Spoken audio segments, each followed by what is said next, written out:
Hey everyone, welcome back to Attack on TCG. Fluff here. Well, shit. I'm back at you with another deck profile. So this week we're looking at Hatchhyack. Hackyak? I don't. Hatchhyack seems to be the right way, though I kind of like Hackyak. That's it's a lot of fun. Um, this deck's seen a little bit of success since its release with set 8. Jason McLemore and Russell Steisler topped in the Dallas PPG tournament, and then David Fujimura also topped in the Vegas PPG tournament. I tried to do something a little different with this deck. I don't know. I've had a lot of personal success at our local meta. I'm not sure how it spans as far as being hyperly competitive in tournament play. It is an incredible deck, and I think that one of the great things about this deck is that the built-in engine is consistent enough that you can play it in multiple different ways. Because I think I've had 3 variants ongoing. This is kind of the variant that I've settled on and that has been the byproduct of my tweaking. So I hope you guys like this variant, but I will go on ahead and get into it. The leader, if you didn't know, on the front side is a stinker. He doesn't swing, so you can't attack with him. And basically, the main gist of him is that if you auto when your opponent attacks with a battle card, it triggers the auto, and then your opponent cannot swing with a battle card with an energy cost of 7 or less unless it's that same card. So your opponent drops they have a 1-drop on the field, and they have a 3-drop on the field. They swing with the 1-drop, they can't swing with the 3-drop. It's basically a built-in Nimbus effect, which makes it a little bit difficult for people to get past the board that you set up here. His activate main is a little bit different for leader styles that we've seen, but you place the top card of your deck under this guy, you place the top card of your deck in the drop area, and then you draw a card. Awakening is also different for him, so it's not life dependent. You have to have 3 cards under him. There's no way to ramp that. It's going to happen on turn 3. Don't worry, the game will make it to turn 3 with this leader, just because you slow your opponent down and you keep them from being able to attack.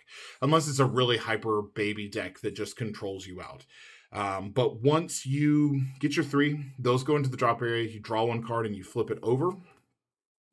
On the backside, he gets a little bit beefier. So on a swing, he gets 5,000 and he draws a card. And then he also has that same auto that when your opponent swings with a battle card for the duration of the turn, they can't swing with another battle card of energy 7 or less for the duration of the turn. Also, just as to note, you cannot play non-black battle cards in this deck. And as you'll see, I don't even run any color that's not black. So I really love this leader. I think the leader is great. It's annoying as all hell. And basically, the gist of this deck is to just be as annoying as humanly possible and keep your opponent from touching your life. I've had games where I sit at 7 life the entire game and only dropping because I had to use like a power burst sparking or something. But that's the leader. We're going to move the leader up here. So there we go.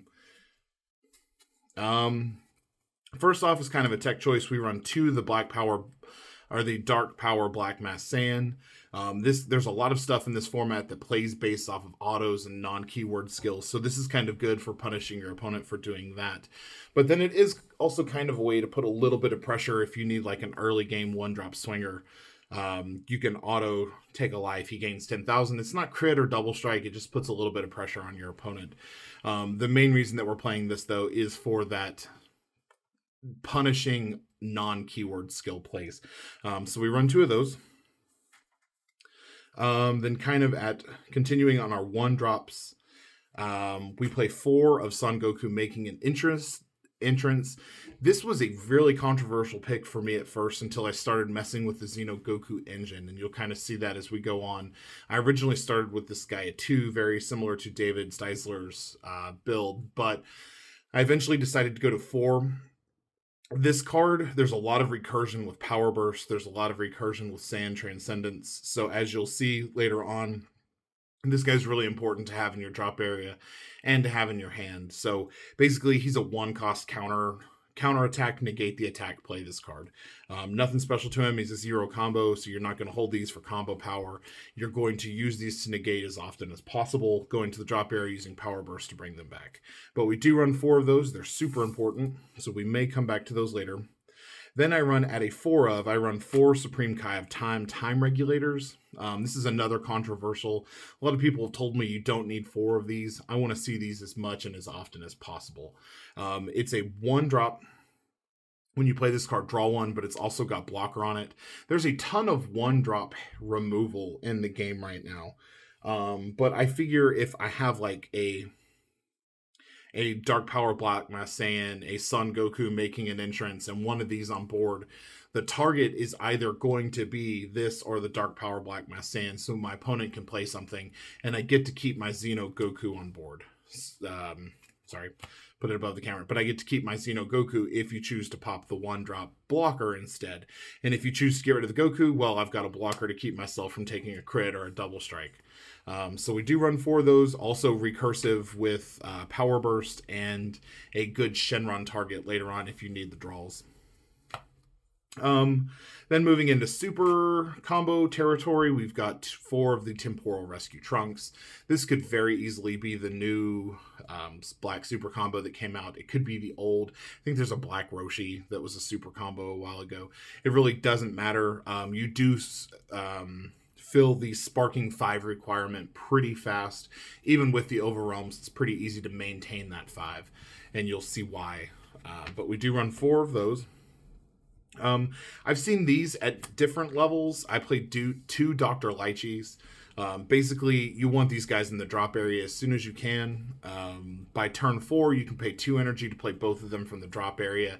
It's super easy if they accidentally get warped to get them back into the drop area. You just don't really want these clogging your hand, which is pretty hard to do considering there are 5,000. I could make an argument for this going up to 3, but I found that 2 is enough. I really like leaving energy open for defensive plays and other things that I can do in the deck. I have a lot of things that cost like 1 or 2 energy. And just doing this for a blocker when I can just pay 1 for a blocker with her is usually enough. But he's great. He gets past the 1-drop hate. He doesn't have barrier. When you play him, though, you're going to mill the top 2 cards of your deck into the drop area, which is really important for the next portion of the deck. Now we're going to get into the Ghost Warriors of the deck. I do run 2 of the Unstoppable Ghost Warrior Turles. This guy's pretty interesting. He's a 10,000 dual attack.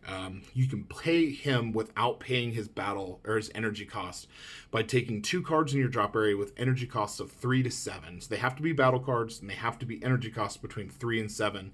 You place those 2 under the deck and then you get to play him for free. And then activate battle, you discard 1 card. So if you have a Lychee in hand, you want to discard him, you can discard him. You get to discard a card, he gains 5,000 power for the duration of the turn. You can only do that once per turn, so your first attack is going to be 15, your second attack is going to be 15.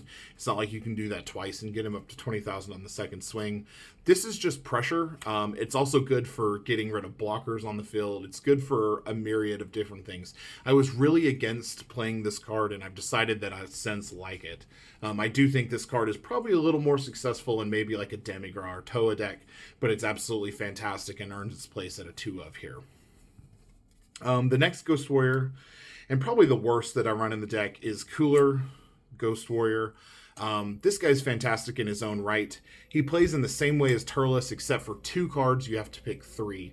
So 3 cards from your drop area that are battle cards and energy cost between 3 and 7 get put to the bottom of your deck, and then you can play this guy for free. He has an activate battle that you send him to the drop area, and it negs 10,000 on a card. So this is really important. You can play the Cooler, just set him there, and let your opponent either waste a resource to get rid of him, or you can use it to neg something that might be problematic, or you can use his effect to pop a blocker or pop something that's causing you stress.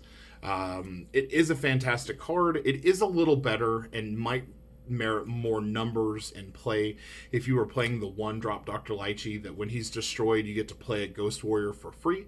I just don't like that Dr. Lychee. He's perfectly fine in his own regard. I see why some people do play him, but I chose, in my testing, I didn't like him. He didn't fit my playstyle. So we play 2 of the coolers. And to wrap up the Ghost Warrior line, we've got Lord Slug Ghost Warrior. So Lord Slug plays exactly the same way the cooler did, but his effect is different. He's activate main. You choose one of your opponent's battle cards with an energy cost greater than or equal to their current energy and warp it. It doesn't ignore barrier, but if this is fantastic against like baby, because if they go into their 4-drop has barrier. Once they go into Parasitic Menace and then go into like Apocal Grudge or something else, you can use Slug to easily warp those off the field. Just know you've got to bait like the Apocal Grudge's effect.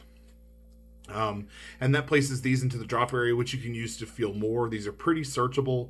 I would say one of the biggest problems with my build, and I haven't really had a problem with it, is being able to reshuffle the deck and refinding things that you put at the bottom. The idea is to just mill so fast you get back to that stuff. So I do run 4 of those, or 3 of those. I could see bumping those to 4, but you absolutely do not have to bump those to 4. 3 has been enough. I see them as often as I need them, and you can search them out with Dark Planet. Next, continuing the Xeno Goku, we do run 2 Crisis Crushers. I use these mainly to help protect myself from crits, to protect myself from 1-drop double strikes, or the Dark Power Black Mass Saiyan, or anything that's just going to cause me grief. So we do use these. It's a good Xeno Goku target, so I can play this for 1 energy, get the pop off, and then Xeno evolve it later if I need to. But only play 2 of these. We see them enough, even though these are good to mill back if they're in your drop area to get their draw, or to get to play one of our Ghost Warriors. So 2 of those could be 3, but 2 is perfectly fine. Next, at a 1-of, we play Godly Aptitude Super Saiyan God Son Goku. This card is absolutely amazing. I don't hardly ever play him. I very rarely actually play him, though he is fantastic, because if you play him, you get to choose one of your opponent's battle cards and send it to its owner's warp. Or if you need to, you can just pay 1, place this card in the drop area, choose one of your opponent's battle cards with an energy cost of 2 or less, and KO it. This is the second effect, the activate main for 1 energy is probably what I'm going to end up using this for. And if you end up milling it, it's not a big deal. It's one of those that can just be used to fuel your Ghost Warrior plays. I don't think I've ever paid the 4 energy to just outright play him, but at a double strike for 20,000 that also warps 1 card on the field, it's not bad for 4 energy. But we only play it at a 1-of because it rarely ever comes into play. Next, because all the Ghost Warriors remove themselves from play and we do run Overwhelms in here, I do run 2 of these Super Saiyan 3 Tag Team Son Gohans. They kind of fall in the same line as the 3-drop Dr. Lychee. They're a blocker that gets over cheap removal. Makes your opponent work a little bit more to get past these guys. I actually find myself forgetting to play their effect because I'm a scrub. So when I use Slug's effect to warp a card, I will forget to play this and then sit and look at it in my opponent's turn going, well, I missed that opportunity, so then I have to wait later to do it. But we do run 2 of those. They're blockers at 15,000. Then we run 2 Shenron Figures of Majesty. These guys are awesome. They're great for restanding energy and drawing. They're great for recurring your 1-drop blockers, the Supreme Kai of Times. They're great for giving your big strikes critical. They're just an all-around good card in this deck. I initially tested them in this deck and hated it, took them out, and then decided that I needed them back in and threw them back in. So I think that 2 is the right call. You see them, you can usually see 1 by the end of the game, and you'll see kind of how we deal with being milled and going to the bottom of the deck here in a bit. Then we play 2 of the Hatchhyack Hatred Everlasting. This guy's got an auto. When this card attacks a battle card, he can restand once per turn.